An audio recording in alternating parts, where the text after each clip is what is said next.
Hello. So today we are going to be going over a full week menu. We're talking breakfast, lunch, dinner, snacks, and a dessert, and it's going to be less than $100. Now, we priced this out at Walmart in Miami, and it came out to about $85 plus tax. You still have some wiggle room there. So it doesn't matter if you have a really low budget or you're just trying to get your grocery budget down, this could totally work for you. So, one of the number one complaints that I hear all the time is that meal planning is hard. And trust me, I know it. It is hard. And especially if you're on a low budget. Plus, sometimes we get into like food ruts where we eat the same thing over and over again. So, even if you don't want to use this plan completely, hopefully you can pick up some tips and tricks about the way that we use ingredients for multiple meals and the way that we kind of pre cook as much as possible. So that way, every night we're getting a home cooked meal, but it's not taking forever. So let's dive into this menu. So this is kind of an overview of the whole week. We try to do like three different breakfasts and we kind of mix them and match them along the way. Most of the lunches are going to be dinner leftovers, but sometimes we're going to take some of those dinner leftovers and we're going to kind of recreate them to have a completely different lunch because you know what? Sometimes leftovers in their original state do get boring. I know. And then for dinner, we are going to show you exactly how to basically take more time at the beginning of the week. So that way, towards the end of the week, we're really just throwing ingredients together and it doesn't take near as long. I've made it to where each of these dinners should really take less than an hour. Most of them really only take about 30 minutes. So let's go ahead and I'm going to show you how I would break this down and how I would make this work. Oh, before I forget, here's the shopping list for the week. And I did price it out in the Miami area. So I would go through this list first and see if any of these items are stuff that you already have in your fridge, your freezer, or your pantry, because you could get your total even way below $85. So for day one, we're going to do bagels and cream cheese. And I do recommend that you get the cream cheese that comes in an 8-ounce block. Not only is this cheaper, but we're going to use the cream cheese for the bagels and for some of the other meals. Um, my kids are still kind of young, so we just do half a banana. Sometimes they still want more, and that's fine, but it's a whole lot easier to give them half a banana and they ask for more than it is to give them a whole banana and end up throwing away half a banana. We're also going to do a simple lunch of egg salad with saltine crackers. I like to go ahead and pre-make a bunch of hard-boiled eggs so that way I can go ahead and have egg salad and I also have some hard-boiled eggs for snacks. For dinner, this is a big one. This is one I would usually do on like a Sunday night. We're going to do roasted chicken leg quarters. And if you've never made these before, I just kind of drizzle them with some oil, some salt and pepper, maybe some onion powder or garlic powder, and then I bake them in the oven. Depending on the size of your quarters, it's usually going to take about 30 to 45 minutes. Now, for this dinner, we would serve the chicken on the bone, or for kids, we might break it in half. And then once dinner's over, what we'll do is we'll go ahead and pull all the chicken off of all the leg quarters so that way it's ready for future dinners and lunches. Now, this plan really only needs 5 pounds of leg quarters, but we happen to price it out. There was a 10-pound bag at Walmart. So you could just go ahead and do 5 pounds this week. Or if you like to eat more meat, go ahead and do the full 10 pounds or just save half of it for another week. For day two, we're going to do a super simple breakfast casserole and we're going to have some orange slices. Same thing. I usually take an orange and I slice it in half, and then each half I slice into 4 pieces. And then each kid gets half of an orange. And then if they want more, we can always do more. But same thing, you can always give more, but you don't want to have to throw away ones they didn't touch. So the other thing is I recommend go ahead and make this breakfast casserole the night before. And then in the morning, all you have to do is heat it up. If you're a morning person and you get up early, then you can go ahead and make it the day of. Now, for lunch, we're going to do a buffalo chicken dip with carrots and celery. We're going to use some of that shredded pulled chicken to make this with cream cheese, which is why I said get the block that we need for the bagels. And then we're going to make sure that for at dinner, we're going to do some brown sugar pineapple pork chops with some roast potatoes and broccoli. make sure to save the leftover broccoli because you're going to need it for day 5.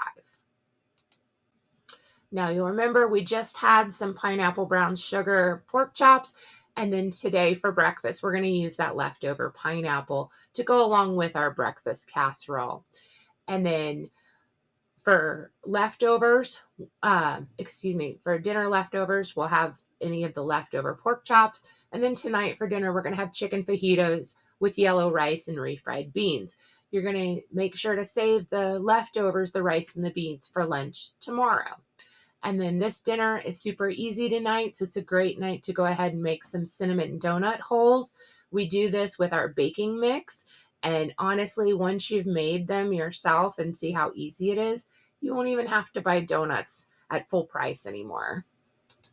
So for day 4, we're going to switch it up a little bit. We're going to have a scrambled egg and veggie wraps. And basically, we're going to use up any of the leftover onions and peppers from the fajitas to go with our scrambled eggs and maybe a little bit of cheese. And once again, half a banana. For the lunch, we're going to use the leftover rice and beans to make some easy lunch burritos. So the meal from last night had leftovers, and now we're taking those leftovers, different parts of them, and we're making 2 new meals. This is how we kind of reimagine leftovers. And then for dinner tonight, we're going to do some cheesy ground turkey potato boats with sauteed cabbage. And this is basically kind of like a twice baked potato. And the key point here is we're going to go ahead and cook up a full pound of ground turkey, but we're only going to use half for dinner tonight, and we're going to save the other half for another night. For day 5, for breakfast, we're going to have a hard-boiled egg, some toast, and some orange slices. We're going to have dinner leftovers again. And then for dinner, we're going to do cheesy chicken broccoli pasta bake with a side salad. Now, I don't think I mentioned it before, but we're only buying 1 box of pasta. When you make a whole box pasta, it actually is about 16 servings. So we're just going to use half a box for the first pasta dish and the other half for the second one. Because, sometimes eating the same pasta over and over again, it's just not great. It doesn't matter how good it was, you just get bored of it. And for this pasta bake, I'm going to show you how to make your own cream of chicken soup. Now, if you already had a can of cream of chicken soup, you could use that. But if you don't, this is a super simple way. And basically, you would just need some homemade chicken broth and some milk. Now, if you've never made homemade chicken broth, it is so simple and you'll probably kick yourself for buying it. So when we made our roasted chicken leg quarters, we're going to have the bones left over after we pull everything. So all you do is throw those bones into like a big pot. And then you're going to throw any of your vegetable scraps. I'm talking about onion skins, the tops and the bottom of celery that you cut off. Same thing with carrots. If you peel your carrots, you just throw those in there. And then you just fill it with enough water and you simmer it for a couple hours. You can totally do this in the crock pot. It's super easy. And then once it's done, all you have to do is just strain it and store it in the fridge. I also like to freeze it. I actually like to fill up ice cube trays and then put them in the freezer and then take them out of the ice cube trays and put them in a Ziploc bag. And then that way, each of those little ice cubes is, I want to say it's about a tablespoon. So then depending on what I'm making, I can just grab however many tablespoons I need. Super easy. It takes a little bit of prep at the beginning, but it saves so much time later on. Okay, our week is almost done, and I don't know about you, but I have lots of energy and patience at the beginning of the week, but towards the end of the week, I'm usually overwhelmed and I just want to throw stuff in a pot and have dinner that's yummy. So this is the perfect night for that. So what we're going to do is for the soup, we're going to take our ground turkey that's already cooked.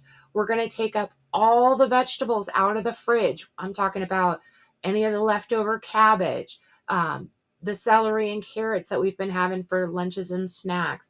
We're going to dice up a few potatoes and we're going to put them all in a pot and let it simmer. Okay. And then super easy, we're going to make grilled cheese to go with that.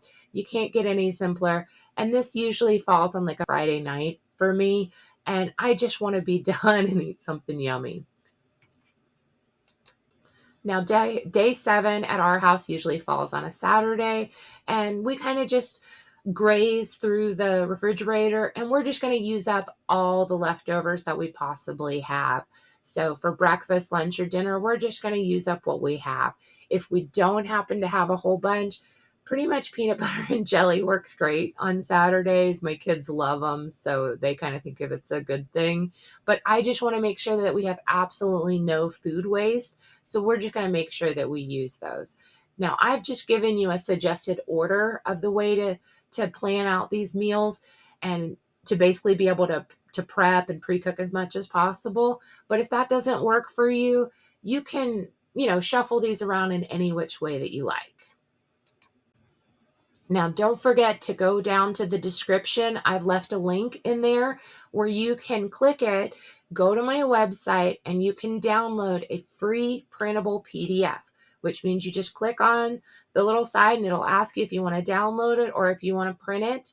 And a lot of moms have told me they just print it and put it in like the little sleeve protectors, and they have like a mom binder and they just put it in there and then it's all ready. It has the shopping list, it has all the recipes that you need.